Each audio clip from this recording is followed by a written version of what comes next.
What is going on, all you wonderful A-plussers out there? It is I, Stuart, here, once again with another Kamen Rider Saber review. I do apologize for the incredibly late upload that we got today, because unfortunately I woke up extremely under the weather this morning, but you know, I took a little afternoon nap and I feel a lot better, so I'm ready to get this review out for you guys, talk about how amazing this episode was. And you know, one thing I really got to say about the series, I got to get this off my chest right now.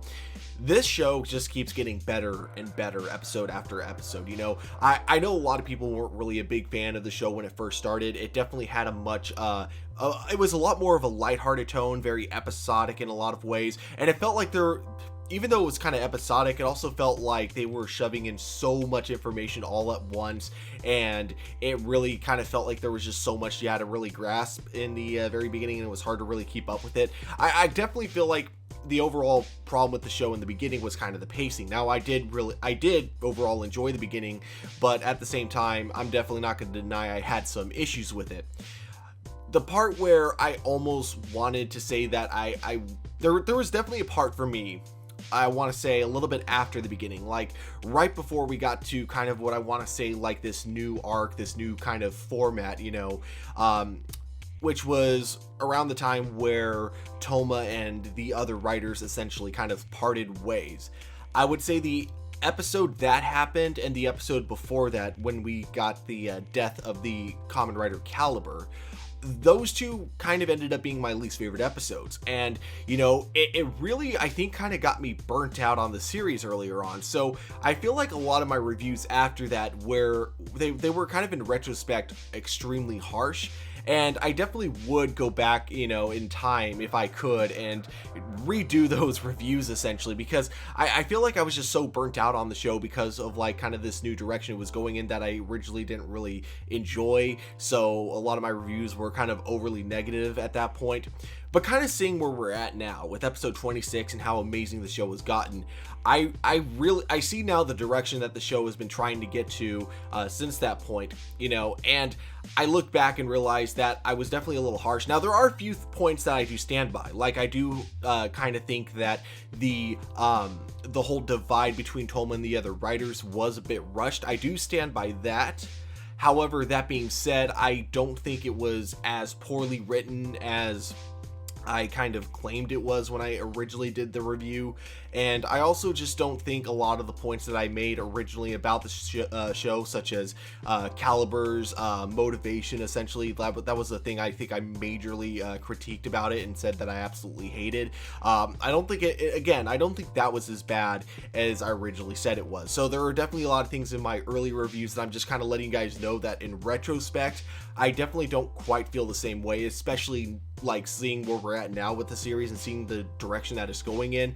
But again, there are a few points I will stand by. I think the number one being that, you know, again, kind of going back to the pacing earlier in the show and how weird it was, I think part of that just really feels like the writers for the show, it feels like they were kind of writing as they were going along. Like, they didn't really have a set plan until you got to the point where you get Caliber's kind of reveal about how there's a traitor within the sort of logos. It kind of felt like before that point they were still kind of coming up with the lore and coming up with, you know, everything around it as they were going along. But now that we've gotten to this point, now that we've gotten like a lot more backstory, it really does feel a lot more solidly put together, and it does feel like there's a lot more direction for the show that I felt like in the beginning wasn't quite there.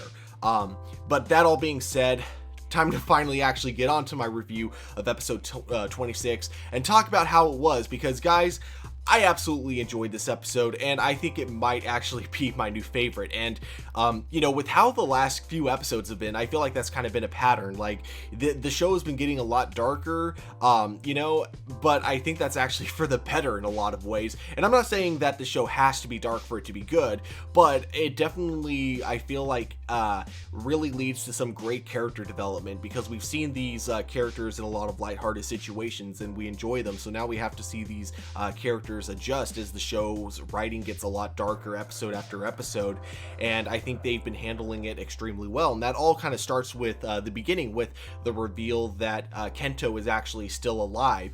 And this was something that we got immediately from the previous episode. We knew that Kento had survived from the events, apparently, but we still don't really have a full explanation about how. There was a line that Ogami said earlier in the episode where he mentions that people who get struck down by the sword that Caliber wields, they either are gone forever or they turn straight to darkness. They get engulfed in the darkness, and it doesn't seem like either of those have happened to Kento. He's alive, and he hasn't necessarily been taken by darkness, but it does seem that way at first, because he's clearly not on the same side as any of the writers. He's not on the same side of Majid, I think that's how it's pronounced. I've been avoiding calling the main villains by their names for so long, just because I wasn't sure if it was pronounced Majid or Magid or something like that. But yeah, essentially he's not part of those villains. He's definitely not part of, Toma's group, and he's definitely not part of the Sword of Logos. He's, again, working on his own. And that's something about the show that I kind of find fascinating at this point, is that we now have kind of 4 groups that we are currently following, each of them kind of with their own goals in mind, with their own motivations, and that's something that's really fascinating with how well they've been able to write this the last few episodes, with how much they've been putting into this all at once. But he definitely doesn't seem to be on the side of the writers, as he says that his goal currently, in order to save the world, is to seal off the power of all the swords that the writers have been using. And this kind of brings up the debate of whether or not that's even possible. And it's here we get a little bit more backstory into the lore of Kamen Rider Saber. And we get someone who's kind of I think it's hinted that this is supposed to be Luna, and I think Luna might be like either a reincarnation of this person or like maybe a descendant of this person. But essentially there was a woman who, again, much like Luna, had control over the balance of both the real world and I keep calling it the fantasy world. I know that's not actually the name of it, but I keep forgetting the name of it, so I'm just gonna call it the fantasy world for now. And essentially there were 5 people from Earth that essentially were able to travel to this world, and we find out that Master Logos was supposed to essentially protect the real world from any threats that come from the fantasy world. Hence, that's why he came up with the Kamen Riders and the Sword of Logos. And then you had Tessel, our narrator, whose job it was to protect the actual fantasy world itself. So it was a really cool concept that they kind of built here. And then we also get backstory on the villains, because we see that there's 3 other people, and those 3 people became the main villains of our show. We then get our first scene where we actually do get to see Master Logos without his face fully being covered by the cloak that he's wearing, as he's confronted by Tessel, and Tessel tries to make peace with him, tries to tell him that, his role in this whole thing is to protect the world. He's not supposed to be, making any changes. He's not supposed to be, using his power for evil. But of course, Master Logos has his own agenda, and we don't really get a clear answer as to what happens, but he does something with a book that he's wielding, and it causes Tessel to disappear. I sure hope that he's okay, because he's such a great character. And again, it is kind of interesting that this guy that's been narrating the show for like the past several episodes is now kind of playing a key role within the show itself. And I do kind of look forward to when we inevitably get that interaction between him and all the other Kamen Riders, especially Toma. I do really look forward to seeing that interaction finally happen. But then we cut back to Kento, where the other writers confront him to finally get an idea of what his motivation might be, because we know that Kento is trying to seal all the power of the other Kamen Riders, but we don't know why yet. And it's here that he reveals that he's seen the future multiple times.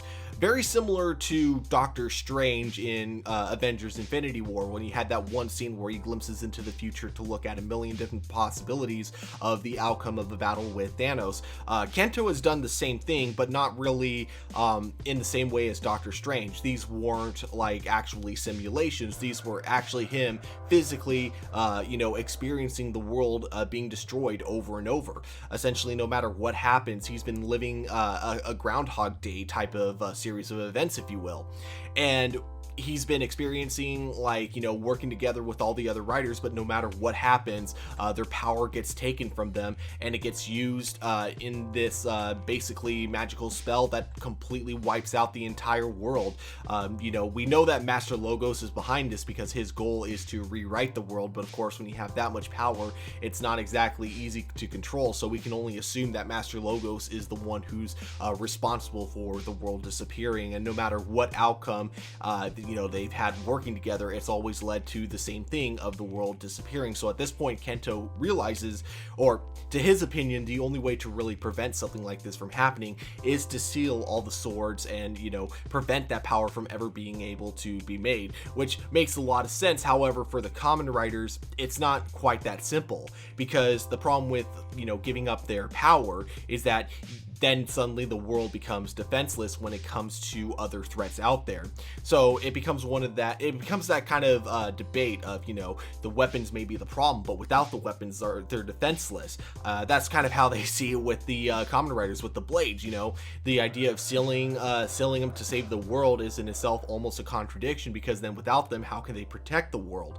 So we have this big conflict where the Kamen Riders don't agree with him. They don't agree that sealing the blades is the right move, but Kento thinks it's the only move that they can make that'll possibly save the world. And again, it's great because unlike the conflict that I was kind of complaining about earlier in the show, this conflict makes a lot of sense. It makes sense why the Kamen Riders would not want Kento to seal their swords, but it also makes a lot of sense why Kento would want to, because he's seen every single outcome. He's seen, like, no matter what they do, no matter how much hope they have in saving the world, it doesn't end well for any of them, and he's left to wake up the next day and then have to do this whole thing over again. We don't get a specific number, but we get a montage of this happening over and over, and this montage is probably it at least shows the world disappearing, I want to say, in the double digits, and that's just what we as the audience are seeing. So for all we know, you know, for him it could be even more than that. It could be, like, you know, probably triple the amount of times that we've seen it. We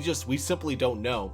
What's really cool about the way this episode is directed is that we see a lot of times that he's relived this simulation, or this reality so many times. He's relived this time, you know, the world being destroyed so many times, where it gets to the point where a lot of the fight scenes we get with him and all the other writers, he barely really reacts to anything that happens. It's almost like he knows exactly where to stand at the exact right moment. So you'll have a couple of scenes where someone might slash him, or someone might try to attack him with their sword, but he doesn't even bother moving, because he knows that at that exact moment someone, you know, immediately guards him with their other sword if that attack gets blocked by something else.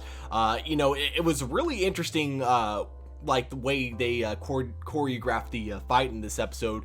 And it was also interesting because this episode probably had the least amount of runtime when it came to fight scenes, but I think that, you know, really benefited the episode, because it really helped the episode focus a lot more on the story and a lot more on, you know, trying to help us really feel bad for Kento and really understand where he's coming from in all this. And I gotta say, one of the most brilliant things about this episode was the first sword to get sealed ended up being Tetsudo's, which we know with how much he has a lot of passion for, you know, being the blacksmith of the Kamen Riders. We see the devastation that he feels when he loses his sword's power and he can no longer, you know, essentially talk to his swords, because that's like one thing he does as a blacksmith in the show, is that it's not just, swords aren't just tools to him, you know, it's like, it's a whole nother person that he's talking to. Like, swords are a lot more than just, you know, weapons for people to use. So when he loses his sword's ability, it's almost like losing someone really close to him, it's like losing a personal friend to him. So seeing that devastation was just one of the most, like, terrifying ways they could have ended this episode, and I think it was absolutely brilliant to have his sword be the first one to get sealed up at the end of the episode. We do get another transformation with Toma, of course, with the primitive dragon, but again, this teleports him to the world where he once again has another conversation with the child that he's been having constant visions of. The child notices that he's even more upset than he is, and immediately Toma gets teleported back, and so this time no one actually gets hurt because of primitive dragon.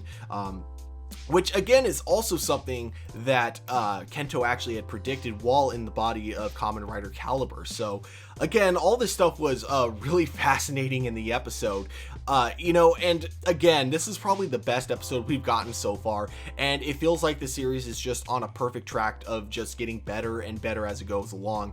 And again, I know a lot of people weren't like the biggest fan of the show when it started, but if there was ever a time to really tell people that they need to start getting into this, I think now is the perfect time, because where the series is at now is definitely not where you expected it to go when the series first started, and I think it's only going to get better from here. But guys, at the end of the day, as we always say, these are just my A+ opinions. We here at A+ Opinions always want to know what you guys think, so definitely let me know in the comments below if you guys enjoyed this episode as much as I did. But also don't forget to hit that like and subscribe button, but above all guys, just remember to keep it A+.